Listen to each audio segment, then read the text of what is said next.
हम वन्दे देव उमापतिं सुरगुरुं वन्दे जगत्कारणं वन्दे पन्नगभूषणं मृगधरं वन्दे पशूनां पतिं वन्दे सूर्यशशाङ्कवह्निनयनं वन्दे मुकुन्दप्रियं वन्दे भक्तजनाश्रयं च वरदां वन्दे शिवं शङ्करं कण्ठे यस्य विराजते च गरलं गङ्गाजले मस्तके वामाङ्गे गिरिराजराजतनया जाया भवानी सती नन्दीस्कन्द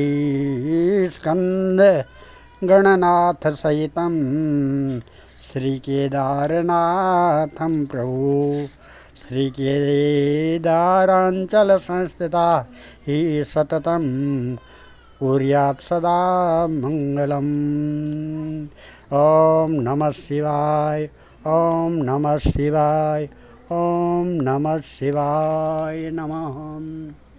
सज्जनों, आपको मेरे चैनल में आपका स्वागत है।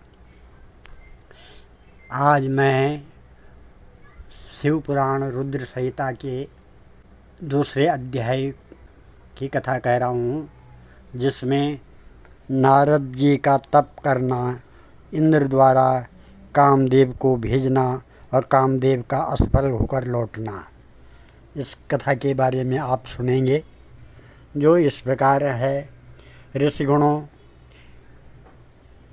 कि एक ऐसे वचनों को सुनकर परम पौराणिक सुजित महाराज अत्यंत प्रसन्न हुए और बोले, है ऋषिगणों, जो प्रश्न इस समय मुझसे आपने किया है, यही प्रश्न एक समय देवर्षि नारद जी ने अपने पितामह ब्रह्मा जी के सन्मुख किया था।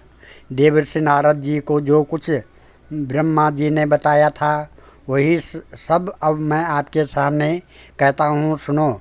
आप सभी ऋषिगण ध्यानपूर्वक श्रवण करें। है ब्राह्मण देवताओं, बहुत समय पहले एक दिन की बात है कि देवर्षि नारद जी तप करने के लिए हिमालय पर्वत पर जा पहुँचे और गंगा जी के तट पर एक सुंदर स्वच्छ स्थान देखकर दीर्घ तप करने के लिए अपना आसन लगाया।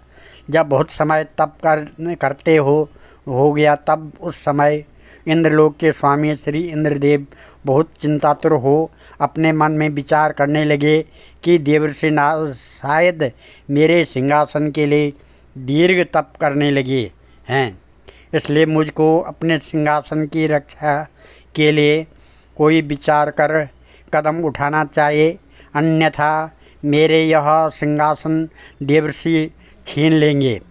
इंद्रदेव ने उसी समय कामदेव से सहायता का वचन लिया। उन्होंने कहा कि हे कामदेव, मैं तुम्हारी सहायता से आज तक कितनों के अहंकार को नष्ट कर चुका हूँ। इस समय भी मुझे एक कार्य के लिए तुम्हारी आवश्यकता है। देवर्षि नारद इस समय हिमाचल के अंचल में दीर्घ तप में लीन हैं। वे मेरे राज्य को छीन लेने का प्रयास कर रहे हैं, अतः तुम मेरे लिए हिमालय पर्वत पर जाकर देवर्षि नारद के दीर्घ तप में विघ्न पैदा कर नष्ट करो, जिससे उनका दीर्घ तप पूरा न हो सके। देवराज इंद्र की बात सुनकर कामदेव ने अपनी सेना को तैयार किया। सेना सहित कामदेव जी देवर्षि नारद जी के स्थान को प्रस्थान करने लगे। जब कामदेव नारद जी के पास पहुँचे तो उन्होंने नारद जी को उग्र तप में लीन देखा। तब तो कामदेव ने अपनी सेना तथा सहायक साजो सामान से वहाँ पर एक बहुत ही सुंदर उपवन का निर्माण किया, जिसमें शीतल सुगंध समीर बहने लगा। पक्षी मीठी मीठी वाणी में बोलने लगे। फिर काम कला में अत्यंत प्रवीण अप्सरा कामवर्धक हाव भाव प्रदर्शित करने लगी और कामोत्तेजक गीत का गायन करने लगी। परंतु देवर्षि श्री नारद जी की समाधि में किसी प्रकार का व्यवधान न पड़ा। ये पूर्वता की भांति ही अपनी तपस्या में लीन हो रहे थे। इसमें भी देवर्षि नारद जी की भी कोई महिमा नहीं थी, क्योंकि वही स्थान था जहाँ पर भगवान शंकर जी के तप को भंग करने के लिए पहले एक बार कामदेव आए थे, तथा क्रोध में आकर शंकर जी ने कामदेव को भस्म ही कर दिया था। फिर रति वियोग के कारण कामदेव को पुनः जीवित कर दिया था, तथा कहा था कि भविष्य में इस निर्मल स्थान पर कामदेव का कोई भी अस्त्र शस्त्र नहीं चल पाएगा, यहाँ से हमेशा असफल होकर ही रहेगा। अतः देवर्षि नारद जी भगवान शंकर जी की कृपा के कारण तप में पड़ने वाले विघ्न से बच गए। कामदेव उनके दीर्घ तप को भंग न कर सका। तब जब इंद्र की सभा में जाकर कामदेव ने अपने असफल होने की बात बताई तो इंद्रदेव बड़े निराश हुए। वे भगवान शंकर जी के प्रताप को न समझ कर देवर्षि नारद जी की अखंड तपस्या पर अपना महान आश्चर्य प्रकट करने लगे तथा उनकी प्रशंसा करने लगे। इधर नारद जी जब अपनी तपस्या को पूर्ण कर चुके तो कामदेव पर विजय पाने के कारण उनको महान गर्व उत्पन्न हुआ। नारद जी अपने अभिमान के सहित भगवान शंकर जी के पास पहुँचे और अपनी कामदेव पर विजय पाने की बात को बड़े अभिमान के साथ बताया। भगवान श्री शंकर जी देवर्षि नारद जी की बात को सुनकर मन ही मन मुस्कुराने लगे। फिर उन्होंने श्री नारद जी से कहा कि ऋषिराज, आप धन्य हैं कि जो आपने कामदेव पर विजय पाई है, परंतु आप अपनी इस विजय श्री को किसी से न कहेगा, नहीं विशेषतः श्री विष्णु जी से उनके द्वारा पूछने पर भी न सुनाएगा। श्री सुत जी महाराज बोले, है ब्राह्मण देवताओं, भगवान श्री शंकर जी के ऐसे वचन देवर्षि नारद को कर्ण प्रिय न हुए, जबकि श्री शंकर भगवान ने तो श्री नारद जी के कल्याण हेतु ही ऐसी सीख दी थी, लेकिन श्री नारद जी उसको गलत समझ बैठे।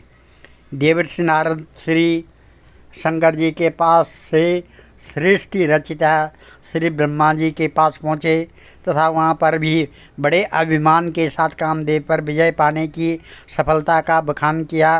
तब तो सही जानकारी के लिए चतुर्मुखी ब्रह्मा जी ने तीनों लोकों के स्वामी कैलाशपति का स्मरण किया तथा असल मामले को समझा। ब्रह्मा जी ने भी देवर्षि नारद जी को उनके कल्याण के लिए यह वृत्तांत किसी को न बताने के लिए कहा तथा भगवान विष्णु से न कहने के लिए आग्रह किया, परंतु श्री नारद जी के मन में तो अहंकार उत्पन्न हो चुका था। उनको इस समय अपने भले की बात भी समझ में न आ रही थी। नारद जी ने समझा, ये मेरी सफलता को ईर्ष्यावश देखकर किसी को न बताने के लिए मना कर रहे हैं, इसलिए मैं अवश्य ही भगवान विष्णु के पास जाऊंगा तथा उनको अपनी इस सफलता का समाचार बताऊंगा। नारद जी ब्रह्मा जी के पास से चलकर क्षीर सागर में पहुँचे, जहाँ लक्ष्मी जी के साथ भगवान विष्णु शयन कर रहे थे तथा अपनी कामदेव पर सफलता प्राप्त करने के समाचार को गर्व सहित बतलाया। देवर्षि नारद जी के समाचार सुनकर भगवान विष्णु अपने मन ही मन मुस्कुराते हुए विचार करने लगे कि देवर्षि नारद जी को अहंकार उत्पन्न हो गया है। भगवान शंकर जी ने अपनी योग माया के वशीभूत करके देवर्षि नारद का अहंकार दूर करने के लिए मेरे पास भेज दिया है, इसलिए इनके अहंकार का निवारण करना चाहिए। भगवान विष्णु ने नारद मुनि से कहा है, मुनिराज, आप तो ब्रह्मचारी हैं, ज्ञानी हैं, भला कामदेव आपका क्या अहित कर सकता है। श्री विष्णु भगवान की बात को सुनकर नारद जी बोले, प्रभु, यह सब आपकी ही कृपा का प्रसाद है। इतना कहकर श्री मुनिराज नारद जी वहाँ से प्रस्थान करने लगे। उसी समय भगवान विष्णु जी ने अपनी योग माया द्वारा मुनि नारद के मार्ग में एक सुंदर नगर की रचना की। उस नगर के राजा का नाम शीलनिधि था। उसकी एक पुत्री थी। वह बहुत सुंदर थी, जिसका नाम विश्वमोहिनी था, जो कि अपने रूप और गुणों की उसके सामने कोई अन्य यानी टिक नहीं सकता था। इधर उधर अपनी इच्छा सहित घूमने वाले श्री नारद जी जब उस महानगरी में पहुँचे तो उनको ज्ञात हुआ कि यहाँ के राजा शीलनिधि ने अपनी पुत्री विश्वमोहिनी के स्वयंवर की रचना कर रखी है और वहाँ पर उस दिन संसार के कोने कोने से अनेक देशों के राजा महाराज स्वयंवर में भाग लेने के लिए आए हुए हैं। उस नगर के ऐसे समाचार को सुनकर नारद जी राजा शीलनिधि के महल में जा पहुँचे। वहाँ राजा ने देवर्षि नारद को बहुत सम्मान दिया। राजा ने अपने सिंहासन से उतरकर नारद जी को नतमस्तक होकर प्रणाम किया तथा अपने सिंहासन पर उनको आदर सहित बिठाया। राजकुमारी को बुलवाकर नारद के चरणों में शीश झुकवाया। देवर्षि नारद राजकुमारी विश्वमोहिनी के रूप लावण्य को देखकर तथा भगवान विष्णु जी की योगमाया द्वारा वशीभूत होने के कारण राजकुमारी पर मोहित हो गए। नारद जी ने राजकुमारी के लक्षणों को देखकर विचार किया कि इसका पति इस संसार में अजर अमर तथा अविनाशी होगा। ऋषि नारद जी पिता पुत्री को आशीर्वाद देकर वहाँ से चले गए तथा अपने मन में विचार करने लगे, मैं इस कन्या को वर लूँ तो कितना अच्छा रहेगा। अतः ऐसा विचार कर नारद जी ने उस समय भगवान विष्णु का ध्यान किया तो विष्णु भगवान वहाँ प्रकट हो गए तथा देवर्षि नारद के मंतव्य को समझकर बोले, है ऋषिवर, मैं आपके हृदय की बात को भली भांति जानता हूँ, इसलिए मैं आपको अपना हरि रूप देता हूँ। आप किसी प्रकार की चिंता न करें, आप स्वयंवर में पधारें। जिस प्रकार एक उत्तम वैद्य रोगी के रोग को देखकर उसका निदान करता है, ऐसा ही मैं करूँगा जिससे आपका हित हो। इतना कहकर भगवान विष्णु अंतर्ध्यान हो गए। भगवान विष्णु की बात का सार समझने में नारद जी असमर्थ रहे। भगवत इच्छा के वशीभूत श्री नारद जी का समस्त शरीर तो भगवान विष्णु के स्वरूप जैसा बन गया, परंतु श्रीमुख बंदर का बन गया। देवर्षि नारद जी की इस भेद से अनभिज्ञ रहे। तब नारद जी स्वयंवर के स्थान पर पहुंचकर वहां बैठ समस्त महाराजाओं के मध्य में आकर बैठ गए। नारद जी को अपने मन में पूर्ण विश्वास था कि मेरा स्वरूप विष्णु स्वरूप होने के कारण विश्वमोहिनी मेरे ही गले में वरमाला आरोहण करेगी। अब भगवान विष्णु जी को देखे कि उन्होंने नारद जी को वानर का रूप दे दिया था। उसे केवल राजकुमारी ही देख सकती थी, बाकी सब लोगों को उनका वास्तविक स्वरूप ही दिखाई देता था। जिस समय विश्वमोहिनी ने जयमाला लिए हुए पांडाल में प्रवेश किया तो वे राजकुमारी को देखकर बार बार उठकर राजकुमारी को अपनी ओर आकर्षित करने की चेष्टा कर रहे थे। उनके ऐसे कृत्य को देखकर वहाँ पर उपस्थित दो शिवदूत उन पर हंसने लगे, परंतु नारद जी ने उनकी ओर कोई ध्यान नहीं दिया, क्योंकि वे उस समय काम के वशीभूत थे। उसी समय राजकुमारी जब नारद जी के समीप होकर जाने लगी तो नारद की कुचेष्टा तथा उनका बंदर का चेहरा देखकर राजकुमारी घृणा से भर गई और आगे जाने लगी। उसी समय भगवान विष्णु वहाँ पर आए और राजकन्या ने भगवान विष्णु को जयमाला पहना दी। इस दृश्य को देखकर नारद जी अपने हृदय में अत्यंत दुख का अनुभव करने लगे। शिव के गण कहने लगे कि वाह वाह, राजकन्या इनको वरमाला पहनाएगी, पहले दर्पण में जाकर अपना श्रीमुख तो देखो। सज्जनों, आज की कथा को मैं यहीं पर विराम देता हूँ और आगे की कथा मैं कल आपके सामने सुनाऊँगा और भगवान शंकर के चरण कमलों में नतमस्तक होकर के मैं इस कथा को आगे कल सुनाऊँगा। ॐ नमः यस्याङ्के च वाति भूधरसुता देवापगामस्तके बाले बालशिखरलं यस्योरसि व्यानराट् सोऽयं भूतविभूषणं च सर्वागिरो। ॐ नमः मंगलम भगवान विष्णु मंगलम गरुड़ध्वजा मंगलम पुंडरीकाक्ष मंगलायतनो हरि। ॐ नमः शांति। सर्वे भवन्तु सुखिनः सर्वे सन्तु निरामया सर्वे भद्राणि पश्यन्तु मा कश्चित् दुःखभाग् भवेत्। ॐ नमः नारायणाय नमः। सभी सुखी रहें। अब हम काल भैरवाष्टक आगे सुनाने जा रहे हैं।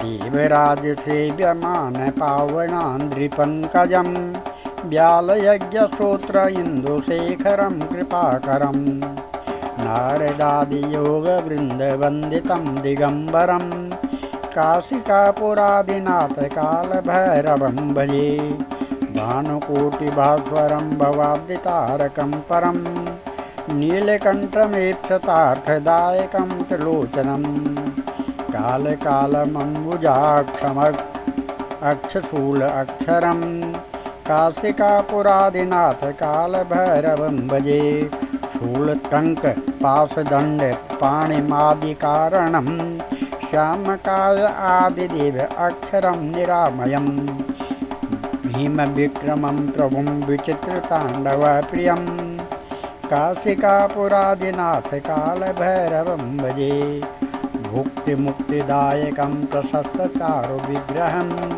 भक्तवत्सलं स्थितं समस्तलोकविग्रहं विनिक्वणन् मनोज्ञखीमकिङ्कणीलसत्कटिं काशिकापुरादिनाथ कालभैरवं भजे धर्मसेतुपालकं त्वधर्ममार्गनाशकं कर्मपाशमोचकं सुधर्मदायकं विभुं स्वर्णवर्णशेषपाशशोभिताङ्गमण्डलं काशिकापुरादिनाथ कालभैरवं भजे रत्नपादुकाप्रभाभिरामपादयुग्मकं नित्यमद्वितीयम् इष्टदैवतं निरञ्जनं मृत्युदर्पणासनं करालद्रष्टमोक्षणं काशिकापुरादिनाथ कालभैरवं भजे अट्टहासभिन्नपद्मजाण्डकोशसन्ततिं दृष्टिपातनष्टपापजाल-उग्रशासनम्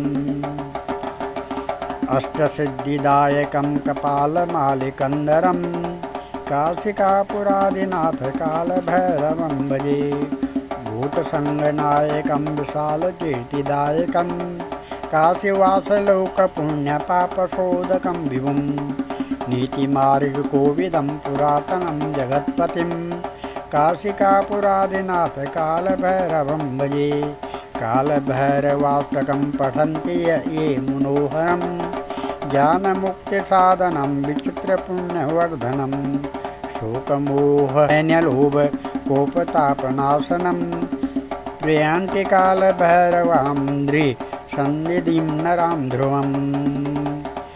ॐ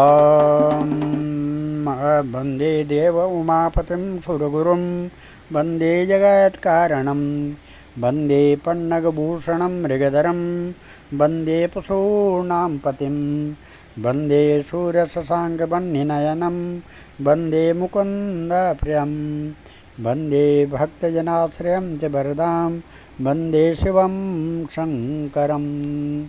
धन्यवाद।